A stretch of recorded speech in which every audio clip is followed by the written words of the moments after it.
Nos complace mucho en saludarlos, amigos queridos, hermanos queridos. Gracias por acompañarnos y estar atentos a lo que vamos a decir en cuanto a esta última lección. ¿Qué tal, Gabriel? Hola, don Samuel, ¿cómo estás? Gusto saludarle a todos los que nos están viendo en esta última lección número 13 del cuarto trimestre del 2025. Bueno, y aquí estamos disfrutando del calor, dedicado especialmente a nuestros amigos allá en Canadá. Así es, ahí todos en el hemisferio norte les mandamos un caluroso saludo. Sí, porque están bastante fríos allá. Me imagino las temperaturas como tienen que estar. Oye, llegamos a la última lección. Me parece muy importante que terminemos con estos mensajes, estos últimos mensajes. Este es el tercer mensaje, recordando el mensaje que le dio a las 2,5 tribus, después el mensaje que le dio a las autoridades, a los jueces, a los líderes, y ahora la reunión para todo el pueblo. ¿Sí? Así es. Todas las familias, todos están convocados. Así que ese era el tema de esta semana, de este último trimestre. ¿Ya? Vamos a comenzar con una oración. Después te vamos a responder a ti. Ya estoy preparado. Y así comenzamos con las ideas de esta semana. ¿Ya? Señor, acompáñanos con tu bendición especial y que tu Espíritu nos dirija. En el nombre de Jesús. Amén. Amén. Ya pues, ¿a los leones al tiro? A los leones enseguida. A ver, voy a dar una introducción que me parece importante destacar, porque los maestros que nos escuchan, porque en realidad, si bien es cierto, es para todos los que quieran escuchar, pero en forma especial están dedicados a los maestros que tienen que tomar la lección el sábado. Así es. Esa es la idea. Entonces, mi recomendación, si ustedes quisieran tomar algún párrafo para poder resumir la lección, hay uno que es formidable. Está en esta parte que tiene que ver con el comentario de los maestros, aquí. En la misma lección. En la misma lección, solo en el sector de los comentarios para los maestros. Después del viernes viene este comentario y yo voy a destacar el segundo párrafo que está escrito ahí en ese comentario, que dice: los discursos finales de Josué presentan el núcleo teológico del libro. Eso lo consideré sumamente importante y me parece que resume todo lo que el libro tiene, todo lo que el libro contiene. Además dice: el mensaje principal se puede resumir en 3 palabras, fíjate. O sea, ¿cómo se puede resumir el mensaje de Josué? En 3 palabras. Dios es fiel. Amén. Y hay que colocarlo en todas las partes que podamos hacerlo, porque esta es una verdad súper importante para nosotros hoy. Dios es fiel. Continúo con las frases que hay acá. Y como también es poderoso, ninguna de sus promesas puede fallar. Oye, esto hay que subrayarlo y decirlo. El libro presenta la perspectiva bíblica de que la historia avanza de acuerdo con el propósito soberano de Dios. Independientemente de la respuesta de Israel. O sea, la fidelidad de Dios no está afectada por la infidelidad. Claro, es incorruptible. Porque vemos cómo esto fue presentado en este libro de Josué que estamos terminando y que constituye, como dice, el núcleo teológico de este libro. El libro presenta la perspectiva bíblica de que la historia avanza de acuerdo con el propósito soberano de Dios. Y esta es una cuestión muy importante. O sea, la historia no está a la deriva. Claro. Dios está al control de la historia y llevará la historia al fin de lo que Él ha planificado, a pesar de todas las diferencias. ¿Está claro? Ahora, lamentablemente las generaciones posteriores no hicieron caso de esta amonestación de que Israel recibe y mantenga las bendiciones de Dios que también debe ser fiel. O sea, si Dios es fiel, se espera que el pueblo que está en este momento llamado para entrar en este pacto también sea fiel. Pero lamentablemente, de acuerdo con lo que sabemos, las generaciones posteriores no fueron fieles. En este contexto, entonces, Josué y Jueces, porque viene a continuación el libro de Jueces, representan dos caras de la misma moneda. La primera es la fidelidad inquebrantable de Dios. El énfasis es el núcleo principal teológico. Y la segunda es la infidelidad persistente de Israel. Así que este juego, lamentable, te digo yo. Sí, algo que se repite en varias ocasiones a lo largo de la Biblia. Ahí uno se está dando cuenta del comportamiento del pueblo de Israel, que tampoco es tan alejado del comportamiento que está hoy en día en la iglesia. Así que, bueno, vamos a entrar en materia de lo que se refiere a la lección de esta semana. Mira, como yo acostumbro, o sea, a ver, a los maestros yo les recomiendo este párrafo, que es el segundo párrafo que está en el comentario para los maestros. Tómenlo en cuenta, subrayenlo, usted hagan su resumen y les va a servir mucho a manera de resumen del libro. Ahora, en la lección de esta semana, yo tengo juegos de palabras. Juegos de palabras, dos palabras en realidad. El primer punto es Dios presente, o Dios y su presencia. Sí, vamos a ver de qué se trata. Después viene fidelidad, integridad. ¿De qué se trata esto? Hay tres cosas importantes que destacar en esta parte. Así es. Después, la decisión y la dureza. Hay una decisión del pueblo y Josué responde o reacciona frente a esa decisión. Entonces, por un lado está la decisión y por otro lado está la dureza. Así. Ahora, ¿cómo eso de la dureza? Eso es lo que vamos a comentar un poco allí. Después viene el pacto y el testimonio. O sea, en esto, una vez más, se está renovando el pacto, ¿cierto? Y vamos a ver de qué se trata esto de testimonio, por qué es importante el testimonio del pacto ya contraído. Y al final, la decisión y las generaciones. ¿Ya? Oye, entonces, este juego de palabras o este par de palabras es como una especie de esquema que nos ayuda a fijarnos en esas palabras y ir desarrollando. Claro. Fijarnos en esas palabras y desarrollar la temática. ¿Por qué es importante esto, queridos maestros? Porque tú no te vas por otros lados. Claro, no se va por las ramas. Y ahí al final tiende a no explicar la materia que uno tenía que hablar. Sí, y no te olvides que la lección es una lección, es una respuesta, es pregunta, respuesta. Claro. Preguntas sencillas, preguntas que hagan que las personas respondan, más que un sí o un no. Pero hay que hacer, ojalá, lo más interactivo posible. Así es. ¿Ya? Oye, mira, Josué llamó al pueblo a Siquem. ¿Te recuerdas que era Siquem? Un lugar estratégico ahí. Era un lugar estratégico desde el punto de vista espiritual. Porque allí fue levantado el primer altar por parte de Abraham. Así es. ¿Sí? ¿Te acuerdas que Abraham fue sacado de su casa, en su parentela, que vivía en la tierra de Sinar? Y el Señor lo llevó justamente acá, a Canaán, y Abraham, reconociendo la soberanía de Dios y su adoración y gratitud, levantó un altar justamente en Siquem. Jacob hizo lo mismo. Recuerda que Jacob tuvo que hacer un llamado a su propia familia para que ellos dejaran los dioses que adoraban. Incluso las mujeres estaban llenas de joyas y cosas que representaban tema de adoración hacia ellos. Esos dioses paganos. Y ellos dicen que las mujeres sacaron sus aros, los guardaron, los enterraron y se produjo un vuelco, un quiebre del sistema de vida que llevaba para poder aceptar lo que Jacob estaba... Claro, lo que se estaba comprometiendo también. Incluso Jacob incluye el diezmo, fíjate, como una especie de expresión de fidelidad y también de espiritualidad.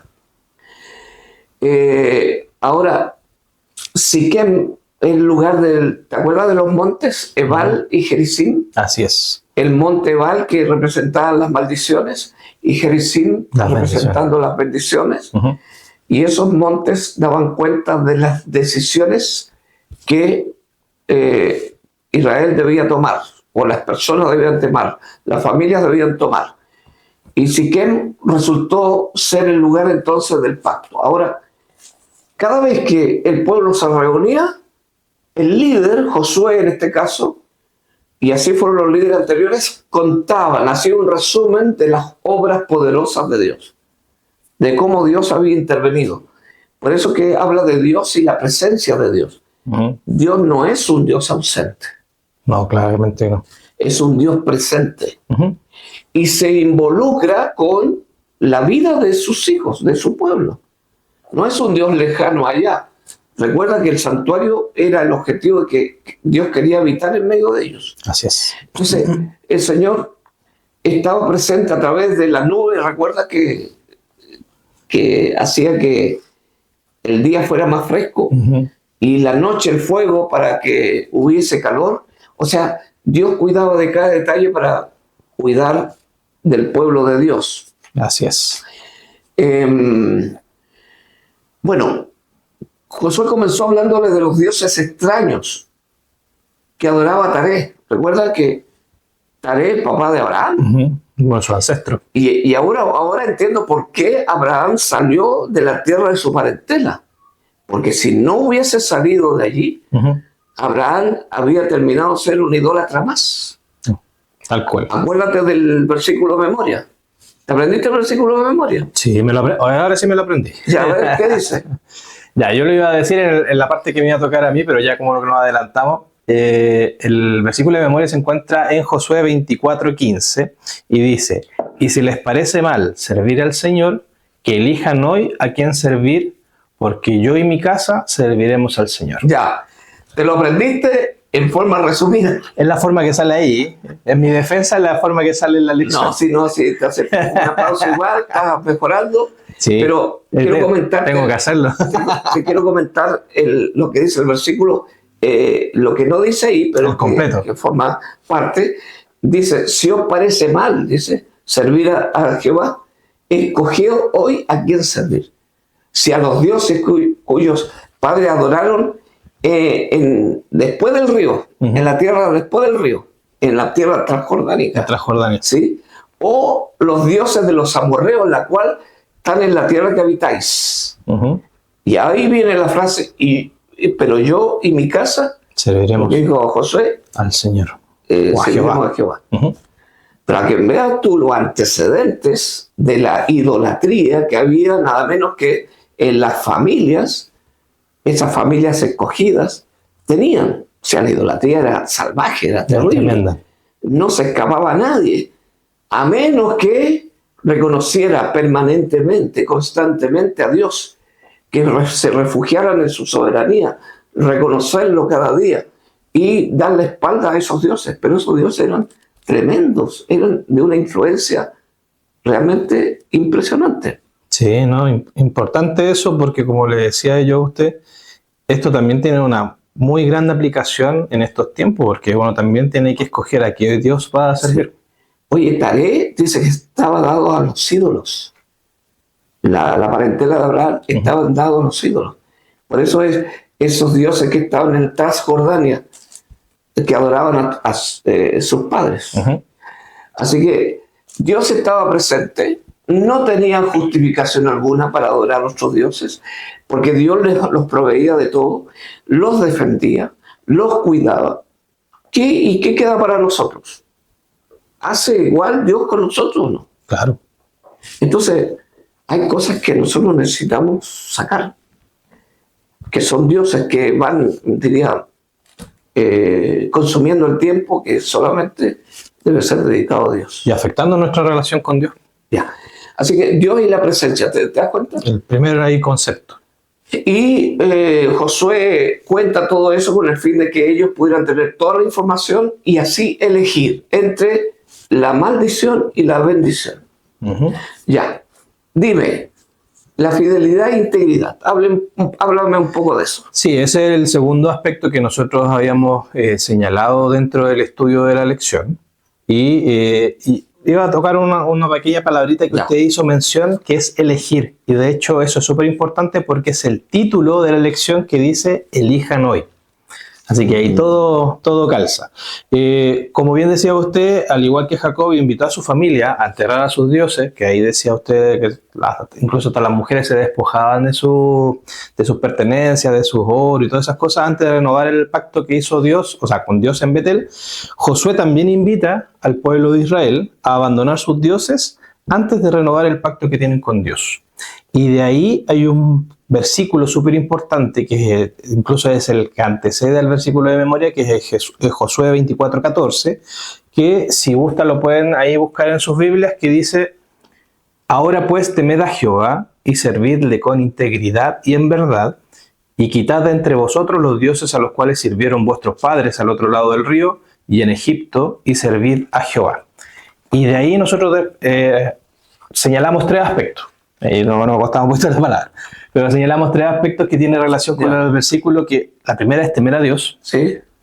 Manifestar un respeto profundo hacia aquel que es inmensamente mayor que uno y aceptarlo como Rey y Señor. Súper importante. Segundo, la misma palabra dice que hay que servirlo con integridad. ¿A qué se refiere eso? A un servicio sin defectos.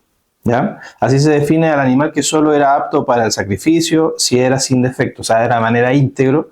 Y tercero, servir a Dios en verdad, ser fiel, lo que hablábamos nosotros, confiable, leal, indiviso, coherente. Había que reflejar con mi vida la gratitud de Dios de lo que Él ha hecho por mí. Perfecto.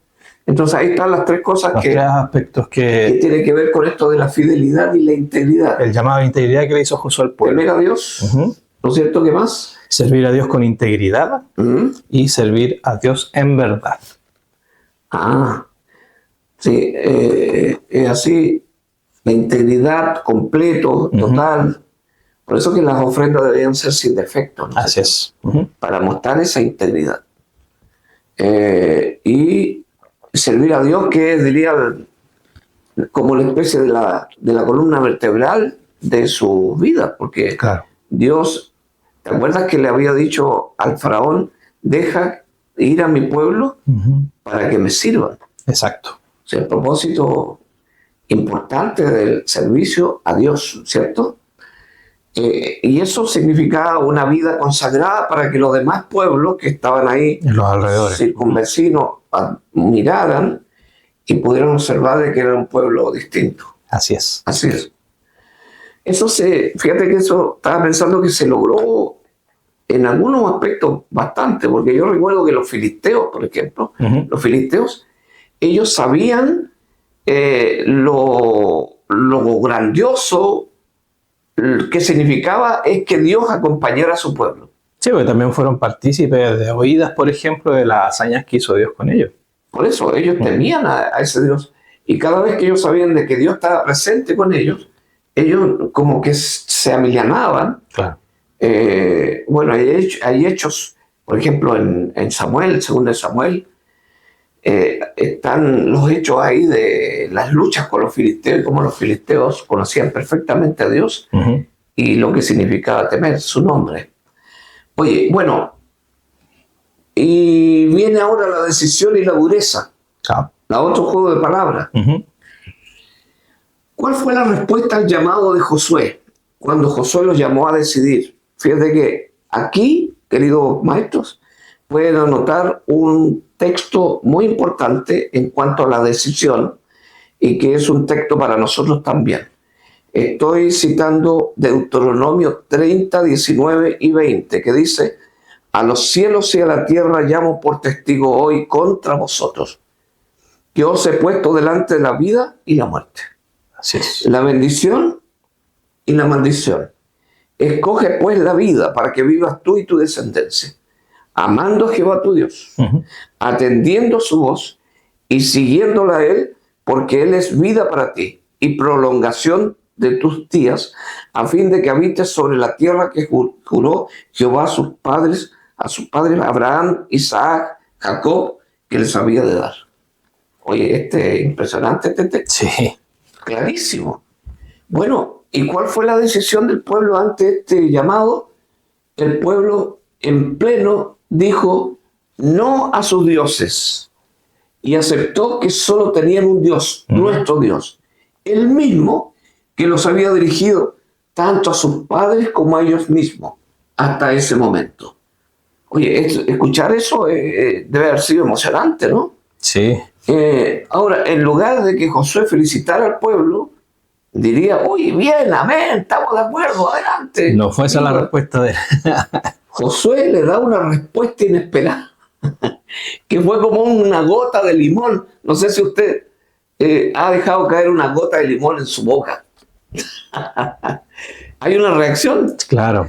Y esta respuesta de Josué inesperada dice, soy incapaz de servir al Señor. Claro, ¿sabes cómo yo lo imagino? Josué le tiene que haber dicho, no les creo, ya, eso yo lo escuché alguna vez. Claro, no. ¿Para qué van a decir de nuevo lo mismo? Y con todo dice, mire, antes que terminaran de hablar diciendo que iban a servir al Señor y todo lo demás, ya estaban pecando. Claro. Como diciendo que la naturaleza humana es increíble, es terrible. Josué había oído a sus padres hacer la misma promesa. La misma que estaban haciendo esta generación, porque era una nueva generación. Y había visto cómo le habían incumplido repetidamente durante 40 años. Que no es menor. Que nadie le había contado a Josué. Claro. Josué lo vivió. Lo vivió. Esta dura respuesta consiguió su propósito. ¿Cuál era el propósito? La respuesta que esta generación estaba dispuesta a no cometer los mismos errores. Impresionante. Bueno, excelente. O sea, Josué lo que quiso hacer con esta arremetida un poco contradictoria fue justamente lograr que ellos se afirmaran. No, nosotros estamos hablando en serio. Sí, nosotros vamos a cumplir nuestra palabra. Así es. En cuanto a su generación, sí lo hicieron. Porque dice que ellos vivieron fielmente en tanto Josué vivía y sus ancianos. O sea, prácticamente toda su generación. El problema es la generación que vino después. Ay. Oye, yo estaba pensando, ¿y por qué la generación que vino después no siguió? ¿Será que la falla estará en la familia? Porque te recuerdas que los responsables en que mantuvieran fresca en la memoria los hechos de Dios y como Dios los había conducido, era que los padres le hablaran a sus hijos. ¿Te acuerdas que en el mismo? Así es. En la misma lección pasada hemos revisado. Habíamos revisado incluso la Pascua, la celebración de la Pascua. Cuando los niños preguntaran qué significaba eso, los altares, qué significaba ese altar, los padres debían repetirle a sus hijos. Contar la historia. Y al parecer se me da que una buena parte de los hogares dejaron de hacer eso. Importante es lo que estamos diciendo, ¿eh? Sí, a mí me llama harto la atención y sobre todo el pueblo en pleno que decía que no iba a seguir a sus dioses. O sea, ya estaban manifestando que tenían otros ídolos a los cuales estaban siguiendo y no a Dios. Oye, que tuvieron que decidir en definitiva y reconocer de que iban a servir a uno solo, sí, que era nuestro Dios. Oye, nos quedan algunos minutos para las últimas dos juegos de palabras, el pacto y el testimonio. Esta parte tiene que ver con asegurar. Tiene que ver con hacer que las cosas queden como testimonio. Por eso está el pacto y testimonio. Ellos hicieron una vez un pacto. Así es. Pero este pacto debe estar ratificado por algo escrito. Y eso es la desconfianza que los hombres tienen sobre sí mismos. Y eso se ve claramente en nuestros compromisos. Porque claro, hoy en día la palabra no tiene ningún peso. No tiene ningún peso. Si yo te paso un terreno y te digo, ya, úsalo nomás, es tuyo, no hay problema, no vale eso, no es suficiente. Hay que escriturarlo. hay que ir a la notaría y hacer un sinfín de otros requisitos para cumplirlo. Claro. El valor de lo escrito, aquí está. Y eso es ley. O sea, no. Claro. No, el valor de la propiedad privada. Claro. Ahora, ¿qué es esto del pacto de testimonio? Para concluir su discurso, Josué les pidió que quitaran los dioses que están entre ellos. Porque ellos tenían dioses para callados. Claro, eso es lo que le comentaba yo, que me llamaba mucho la atención. y que volvieran su corazón a Dios en forma íntegra. Ujú. Por tercera vez, el pueblo se comprometió a servir a Dios, según Josué 24:24. El pacto quedó ratificado, y al igual que Moisés, Josué le dio estatutos y leyes. Josué 24:25. Vayan anotando estos textos. Ujú. Aunque el pacto con Dios se basa en una relación viva con Él y no puede expresarse plenamente con meros reglamentos, Josué entendió que era necesario dejar recordatorios. Ahí está. Claro, que le ayudasen a mantenerse en el pacto. Ahora, dejó por escrito el pacto y levantó un monumento recordativo, Ujú. una piedra que sirviese como testigo del compromiso que habían tomado con Dios. Ahí está, para que todos recordaran. Ahí está el testimonio, que era importante eso. Sí. Bueno, todo el capítulo 24 de Josué es súper relevante, no tan solo en la lección que estamos tomando ahora, sino que para una aplicación Sí. posterior. Oye, y después viene el juego de palabras decisión y generación. ¿Qué significa esto? Los últimos 4 minutos que nos quedan. El libro de Josué acaba con 3 entierros, con 3 tumbas. Uno de ellos profetizado cientos de años atrás. El caso de José, Ya. Ujú. ¿sí? De Jacob, que llevaron sus huesos allí para que allí quedara, en Lo ese enterraron. territorio. Ujú. En pleno territorio de decisiones. Pero también está el caso de Moisés y Aarón, los líderes Claro. que representan un ciclo, una generación, Ujú. ¿sí? Fieles hombres de Dios. Y ahora tenemos presente a Josué y Eliezer como testimonio también de líderes fieles, en la cual ellos gobernaron, administraron generaciones infieles. Así es. Aunque ellos no eran fieles, Ujú. sino las generaciones eran infieles. Sin embargo, es importante destacar la responsabilidad personal, la decisión personal, que se expresa en forma comunitaria. Ujú. ¿Sí? Tú sabes que la iglesia es lo que yo y todos los cristianos somos en forma personal. Claro. ¿Qué es lo que domina? La mayor cantidad de personas que colocan su corazón, su vida entera en las manos de Dios, y eso es un alto porcentaje, sin duda, que va a ser una iglesia que va a ser fiel. Ujú. Pero si la mayoría de ellos es infiel, la iglesia no puede llamarse fiel, Claro. ¿cierto? Así es.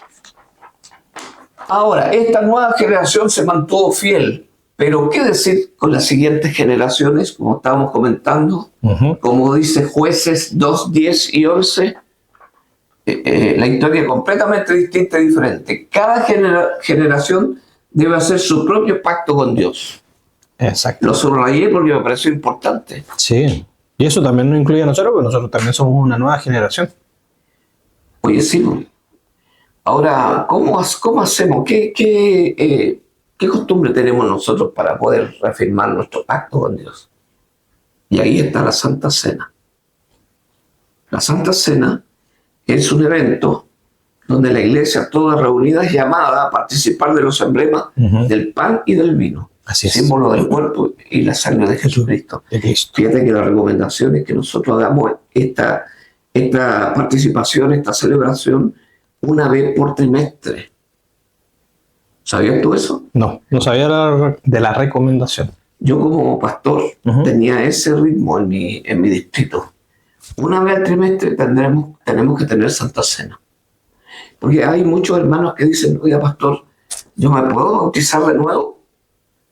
Porque yo necesito renovar mi pacto con el Señor. Yo Así les es. decía, no es necesario bautizarse de nuevo. Para eso está la Santa Cena. La Santa Cena. ¿Y puedo participar? Claro que puedes participar. Que es un evento abierto para todos aquellos que quieran participar. Ujú. Porque es necesario que nosotros renovemos nuestro pacto en todo. Así es. Dios es fiel. Ese es lo que resume todo el libro de Josué. ¿Qué le parece a usted, amigo? Yo creo que es correcto, ¿no, verdad? Sí, 3 palabras profundas y poderosas. Bueno, que Dios los bendiga. Muchas gracias por acompañarnos durante todo este trimestre. Se nos hizo cortito.